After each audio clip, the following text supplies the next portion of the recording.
One of the reasons that insane initiative put forward on 10 days off for part-time to no-time employees being mandated, one of the reasons it's got traction and is likely going to get passed is because we don't have the resources in the media anymore to chase down the stories and let the public know in a wide enough way.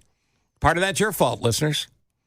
Not you guys, because you're a smart audience. But when you bury your face in TikTok for 3 or 4 hours a day, and when you only look at the news that appeals to you and you agree with, you don't understand what's going on in your world. We need great reporters who are out there chasing stories.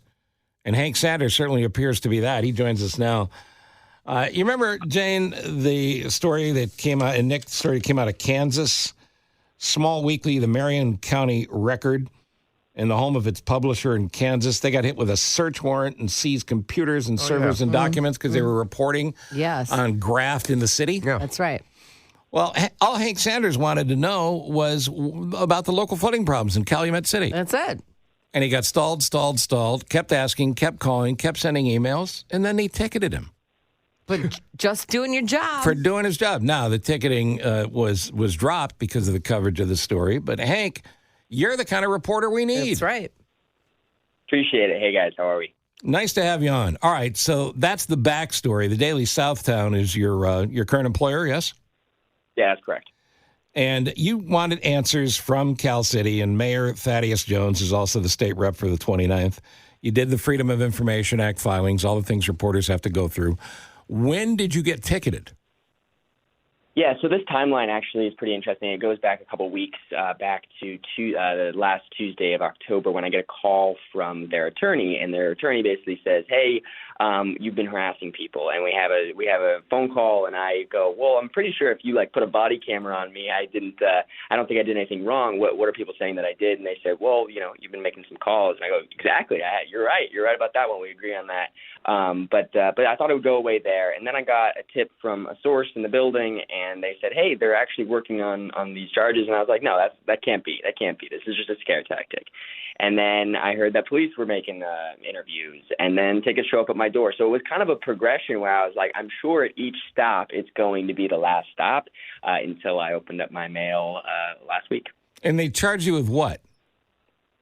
Yeah, so there are 3 people who are witnesses of me being the official offense is interference and hampering of city employees. The witness lists are I can read you. It's really just emails and phone calls, really. Right, and the point being, it's blackmail of a sort to shut you down and to make they know there's a problem and to make it go away. They know they have nothing that's chargeable here. But to make it go away. So they've dropped the citations. How did you find out they were dropped? Well, I really kind of found out about through the Chicago Tribune, which did a story on it. Greg Pratt, a great investigative and political reporter in the city, he interviewed the mayor, the Calumet City lawyer, and the lawyer said, "I haven't seen these charges, and I'm 99% sure it can go away, and so we'll figure it out." And that's when I was like, okay, I think they see the error of their ways, perhaps, and we've got great lawyers, and that's kind of where I'm really lucky is I was able to be at a company that can help me in that way, but others might not be able to, and others might have to settle and lose their credibility over something like this. And also, as a young guy, I think you're only 23, is that right? Yeah. At 23 years old, you want to take somebody at the beginning of their career and scare them. I mean, this is the type of thing you could do.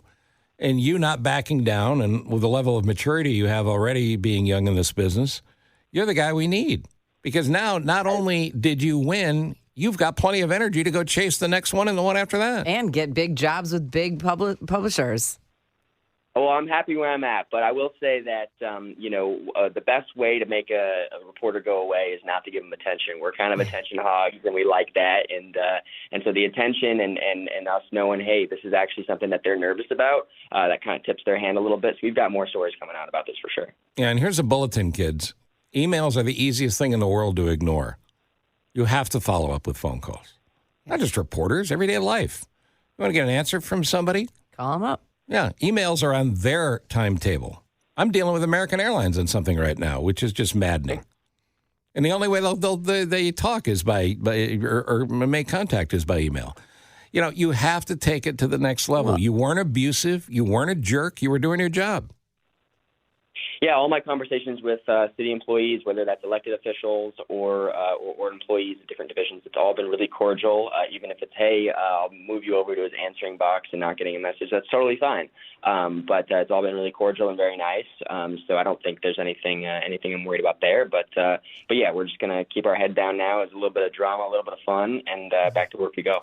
But you did everything right. You were doing your job the right way. Hank, let me ask you this. You're 23. Is this your first journalism job out of college?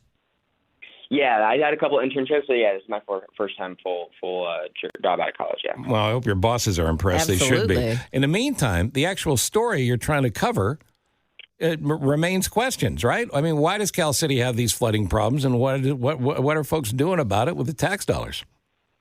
Yeah, so over the next 2 weeks, I don't want to talk too much about it. There's still a lot more reporting that has to be done on a couple stories, but yeah, I think we're going to try to shed some light on an area that I don't think has gotten a lot of news coverage in a little while, and it's just one of a couple areas that me and my colleagues at the Daily Southtown cover. We cover a lot of the south suburbs, and we're excited to keep working on it, and definitely want readers to be tuned in on what's going on, and we hope that they will be with the new attention that the city has brought themselves a little bit. Yeah, and I just urge everybody listening, don't fall into this trap. The media is the enemy. That's just complete BS. Legitimate reporting. Sorry, go ahead. Legitimate reporting, legitimate media is the way you keep politicians in check. And that is what Hank is doing. And by the way, as a born and raised on the South Side, I love the Daily Southtown. So good job for you. Yeah, appreciate it. Yeah, no, I was at a city council meeting the other night, and somebody came up to me about a story, completely different story out of Glenwood, and said, hey, I don't think that you were completely honest with this. And we talked for about 20 minutes, and we left, shaking hands. I think that, if you do have an issue with a story or something, I think talking to the reporter, of course, I think there are some bad faith actors in every industry, but I think most people are trying to, do all the calls and all the reporting that they can do on a story and trying to get the right story. And if you have an issue with something, I think the reporter would love it if you reached out. 100%. Nice work, dude. I can't wait to watch Hank's career. This is going to be 100%, amazing. 100%. It's like a movie already. All right, Hank, keep it up. We'll be in touch. Thanks, guys. Bye. Appreciate it. Hank Sanders, Daily Southtown. Getting the work done. Nick, I'm going to ticket you. Yeah, I can't imagine. It's just so bizarre, isn't it? I'm going to ticket Nick because he allowed me to be late for traffic. Oh. Yeah, you're an accessory to the crime. Yeah, I guess that's true.